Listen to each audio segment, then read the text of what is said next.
Nakikiramay po ako sa pagkawala ng asawa niyo. Masakit para sa amin ang pagkawala niya. Kailan pala namin makukuha yung mga ipapamana niya sa amin? Ipaprocess pa po namin yun, ma'am. I-update na lang po namin kayo. Sige po, attorney. Sakit ng pagkawala niya. Nay, tignan mo, may medal ako. Ano namang paki ko dyan? Di ka ba proud sa akin? Hindi. At wala akong paki sa'yo. Iniwan ka na ng tatay mo, di ba? Kaya pwede ka na umalis dito. Bakit ka ba ganyan sa akin, Nay? Huwag mo nga akong matawag-tawag na nanay dyan. Kadiri. Hindi kita anak. Ang nanay mo, wala na. Malandi kasi. Nay, gutom na ako. Ay, gutom na baby ko. Wait lang, mag-order ako ng steak for you, ha? Yay! Steak, my favorite! Ampun lang pala ako. Nasaan na yung totoo ko, nanay?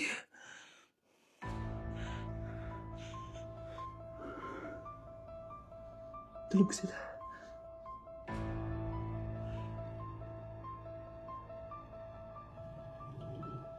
Nasaan na yun? Ito ba si nanay? Sino ba ito tumatawag na to? Muntik na yun. Attorney? Hello, ma'am. May update na po sa ipapamana ng namatay niyo pong asawa. Sige. Punta ka dito sa bahay. Sa wakas, ito na yung araw na pinakahihintay ko. Hoy, ikaw! Pag dumating dito si attorney, magtago ka. Hindi niya pwede malaman na may isa pang anak ang asawa ko. Sige po. Ma'am, nakuha na po namin yung last will and testament ng asawa niyo. Ang nakasulat po dito ay, ang 50% ng kayamanan niya ay mapupunta po sa inyo.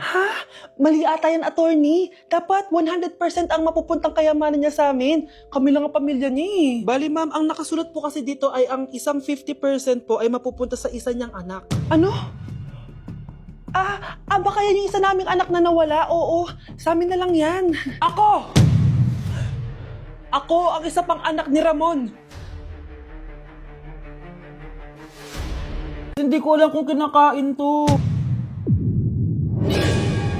Trying viral TikTok snacks! Let's go! Dumating na sila! Lahat ng mga papakita ko dito, hindi sponsored. Baka naman. Ang una natin titikman ay may 1.3 million sold sa TikTok shop. Wow, grabe! Buksan na natin. Ang laki pala niya. Parang mukha ko na to. Oh. Wow! Wow, amoy damo. Lasa siyang Coco Crunch, tapos lagyan mo lang ng matcha sauce. For me, i-rate ko to ng 7 out of 10. Okay, next, etong Mamon from China, and super sikat neto, promise. Ano to? Kinakain ba to? Ito yung mga nasa sapatos, di ba? Hindi ko alam kung kinakain to. Pag di ko na-upload to, ibig sabihin alam nyo na. Guys, hindi pala siya kinakain. Ganito yung tsura niya. Ang sarap! Wow. Kaya siguro viral to. Ang sarap! Bahay namin out of 10 to, guys! Kapag hindi ka nasarapan dito, sunugin yung bahay namin. Okay, etong next natin is merong 2.1 million sold sa TikTok shop. Grabe, ang dami nun! Paldo kayo, ha? Eto na sila, guys. Bumili ako ng 2 cookie, etong matcha, and eto black asteroid. So, galing to ng space? Hindi! Masarap siya. I-rate ko tong flavor na to na 8 out of 10. Okay lang siya. 6 out of 10. Okay, next na tayo. So, meron tong 300,000 sold sa TikTok shop. Tikman natin kung lasa ba talaga siyang chicharon. So, ganito yung tsura niya. Mukha siyang chicken skin. Parang mas masarap to kapag may suka. Honey Bunch! Tikman mo na. I-rate ko to ng 9 out of 10. Etong next natin, palagi ko to nakikita sa FYP ko. Kaya i-try na natin. Charan! Amoy gatas niyong powder. Ganito yung tsura niya. Parang may naglalaban sa loob ng bibig ko. Pero di kanya pinaglaban. Pero di ko kaya! Masarap siya and i-rate ko siya ng 9 out of 10. Okay, last natin natitikman itong fruit and vegetable na chips. May ganun pala. So, ito yung laman niya. Assorted siya, guys. Una natin titikman ito. Di ko alam kung ano to. Mukha siyang tubo. Feel ko nalunok ko na yung mga braces ko. Okay lang yung nauna ko natikman. Ito parang sweet potato. Parang magkakalasa lang silang lahat. Iba lasa niya to. Durian! Kaya pala parang may amoy. Re-rate ko to ng 5 out of 10. Hindi ko siya masyado nagustuhan, pero malay nyo kayo magustuhan nyo, di ba? In fairness ha, matibay yung braces ko. Kung meron pa kayong gustong ipatikim sa akin, i-comment nyo lang dyan. Yun lang naman guys. Bye! Mga anak! Aba, tanghali na wala pa rin gising? Naku, sinasabi ko sa inyo, pag ako namatay, kawawa kayo! Ano ba yan? Umagang-umaga? Ang dami sinasabi ni nanay. Mga pinagkainan nyo kagabi, hindi kayo marunong magligpit. Ang tatanda nyo na, parang pa rin kayong mga bata. Kailangan gisingin natin pagluto. Grabe si nanay. Nauna pa magpagising kesa sa alarm clock ko. O Kyle, kakagising mo lang? Anay, hindi pa po ako natutulog. Ano?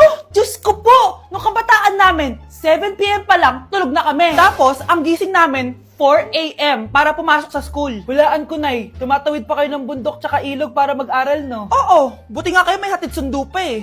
Scarlett! Ayan na, magkikis na sila. Aba, parang anak ng mayaman na. Prinsesa ka? Nay naman eh, ang init-init eh. Hindi ako nagtatain ng pera, Scarlett, ha? Nagtitipid ako ng kuryente, kaya matuto kayo magtipid. Kaya gamitin niyo tong 2-in-1 Stand and Desk Fan from Tough Mama. Di ba? Ang aesthetic. Meron tong 4-speed control, kaya sobrang lakas nito. O di ba? Ang lakas! At syempre, matibay. Di kagaya ng relasyon nyo. Lo, magluluto na nga lang ako. Ops, bago ka magluto, gamitin mo tong stackable multi-cooker ng Tough Mama. Pwede ka dito mag-boil, pwede ka mag-fry, at marami pang iba, gaya ng steam and grill. O di ba? Kahit ano, magagawa mo dito. Pati pag move on sa ex mo. Bakit ang sakit mo naman magsalita, Nay? Nay, ang taas ng grades ko, oh. Oh, Kyle, galingan mo sa school, ha? Opo, Mami. Oh, eto baon mo. Mag-iingat ka dun, anak, ha? I love you. Hindi na ako yung favorite ni nanay. Hoy, gumising ka na. Paano katulog dyan? Nagluto kita ng paborito mo ulam. Kumain ka na dun. Ah, sige po, kakain na ako. Baka ayaw niya lang talaga sa akin. Brianna! Binilan kita na skincare mo. Alam ko kasi mahilig ka dito. Wow, Nay! The best ka talaga! Siyempre naman, anak kita eh. Namimiss ko na banding natin, Nay. Anak, tara TikTok tayo. Ah, sige, Nay!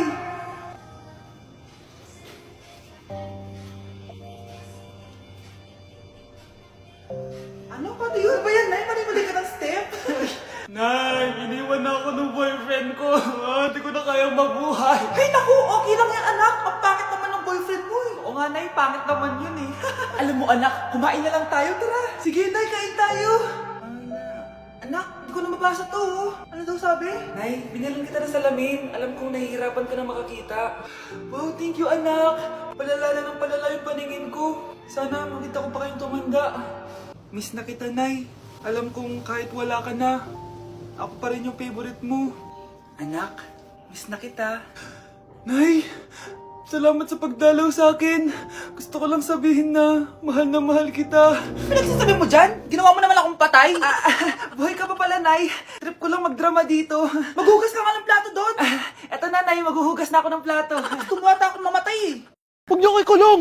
Hindi ako scammer! Itigil niyo na yan! Hindi si nanay ang scammer. Pero nasa bahay na to, ang totoong scammer.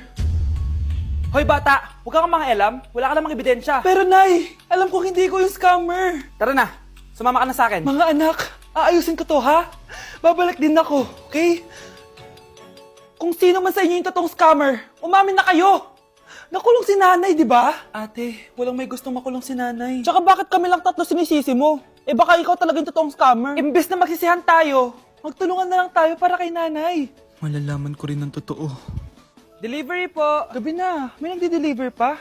Kuya, kaninong parcel yan? Kay Susan po ulit. Ha? Paano nangyari yun? Eh, nasa kulungan na si nanay. Aba ma'am, hindi ko po alam. Taga-deliver lang po ako eh. Sige na po. Oh, nasa gitna yung kalaban ha? Hoy, ayusin mo na itong mga damit mo. Ilagay mo muna dyan sa kama. Oh, ayun na! Paano naman ito laman ng parcel na to?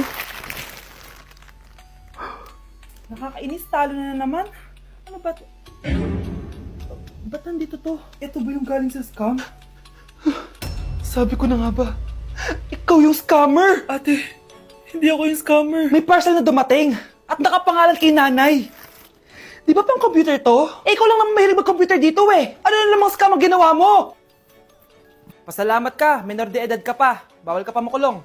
Pasensya na sa ginawa ng anak ko. Pagsasabihan ko to. Basta wag na uulitin ha. Ako na magbibigay sa mga may-ari neto. Sige na. Ang galing mo talaga. Oh, ito. Sino to cellphone? Akin tong pera. Next, kailangan ko to. Galingan mo pang mang scam para mas marami tayong makuha. Bahala sa'yo. Makakaasa ka. Gagalingan ko pa. Nay, ito pala yung maliligaw number 1 ko. Approve ba sa'yo? Hello po, tita. So, ikaw pala yung maliligaw ni Scarlett? Ano ang kaya mong ibigay sa anak ko? Hindi man po ako mayaman. Pogi naman ako. Pas sa walang pera? Sa daming luho ng babaeng to, hindi mo mabubuhay yung anak ko. Di naman importante yung pera na eh. Basta pogi. Next! Look, mukhang pera to. Oh. Hi, tita. So, anong kaya mong ibigay sa anak ko? CEO yung tatay ko. Meron po kaming sports car, tapos malaki po yung bahay namin. Mayaman pero mukhang mabaho. Charger to ah. Bibigyan sana kita ng 1 milyon. Bahala ka dyan. 1 milyon? Hoy, babalik ka dito! Nay, puro ka next. Gustong gusto ko na magka-jowa. Siyempre, gusto ko yung perfect na lalaki para sa'yo, anak. Hello po, tita. Oh, anong kaya mo ibigay sa anak ko? Hindi po ako mayaman, tita. At hindi rin po ako sobrang gwapo. Pero malinis po ako sa katawan. At marunong din po ako maglinis ng bahay at ng mga plato. Wow! Ganito yung gusto ko lalaki para sa'yo, anak. Kaya etong award-winning Wise Cleaner ang gamit ko kasi ito ang the best dishwashing liquid kit. Tara, samahan niyo ako gumawa ng dishwashing liquid. Nabili ko nga pala tong kit na to for only 250 pesos at ito yung mga laman niya. Syempre, importanteng basahin niyo muna yung instructions. At ayun na nga, nag-umpisa na tayo. Naglagay lang ako ng 14 liters sa timba namin. At ang unang nilagay ko ay itong bubble booster. Susunod ay nilagay ko na rin yung surfactant. So kailangan paikot niyo tong ilagay. O diba, para ka lang nagluluto. Nag-set lang ako ng timer for 20 minutes para hintayin matunaw lahat ng ingredient. Pagkatapos nun ay haluin niyo na mabuti at ilagay niyo na yung premix bottle. So ito pala nabili ko ay calamansi flavor at ito na yung magiging kulay ng dishwashing liquid natin. Nilagay ko na rin pala yung thickener para maging malapot na yung dishwashing liquid natin. Pero dahan-dahan lang guys ha. At ayun, tinakpan ko na at babalikan natin for 24 hours. So mukhang okay na at bumili din ako ng mga bote. Dito ko ilalagay yung mga dishwashing liquid. Naisip ko lang na perfect pala to maging business. Kasi madali lang gawin at madami ka rin magagawa. Nagprint lang ako ng mga stickers at ayan, pwede na natin siyang ibenta guys. Kung ako tatanungin nyo, super worth it nitong Wise Cleaner. Perfect! Anak, pakasalan mo na to. Sige. Pwedeng kiss the bride na agad. Dapat may 5 apo na ako bukas, ha? Maawa ka naman sa kifi ko, nay. Hoy, wag mo sasabihin kay nanay na pupunta ako sa boyfriend ko, ha? Sige na, bye-bye. Hoy, bata ka! Saan ka pupunta? Anay! Gagawa lang po kami ng project sa kaklase ko. Wow! Kailan ka pa nag-aaral na maayos? Pupuntahan niya yung boyfriend niya. Kaya pula yung labi mo kasi tatakas ka. Anay! Humanda ka sa akin. Sasakalin niya daw ako, Nay, oh! Aba, humanda ka sa akin, bata ka. Halika dito. Anay, hindi na! Nay, nawala daw ni Kuya yung Tupperware mo. Ano? Nawala na yung pinakamamahal kong Tupperware? Humanda sa akin ng kuya mo. Nasaan yan? Lagot ka, kuya. Galit sa'yo si mama. Ano sabi mo, Kyle? Nasaan na yung kuya mo? Ha? Nandito ka palang bata ka, ha? Etong sa'yo. Bakit mo pinito yun, Nay? Sabi ni Kyle, nawala mo doon Tupperware ko. Anong nawala? Eto Tupperware mo, Nay, oh! Ay, nandyan pala. Agad ka kasing nagpapaliwala dyan. Tawa ka dyan, ha? Humanda ka sa akin. Few moments later. Boring naman ang pinapanood mo. Palitan natin yung mas nakakatawa. Sige, kuya. Asking you to kiss me. Hindi naman nakakatawa yan eh. Bastos yan eh! Ayun na, magkikiss na sila! Hay, hay! Mga punyeta kayo? Ano pinapanood nyo? Anay! Si Kyle, nay. Siya yung nanonood eh. Kyle! Ang bata mo pa! Ganyan na pinapanood mo? Kala ko naman matino ka! Si kuya yun, nay eh. No! Simula ngayon, bawal ka na mag-TV!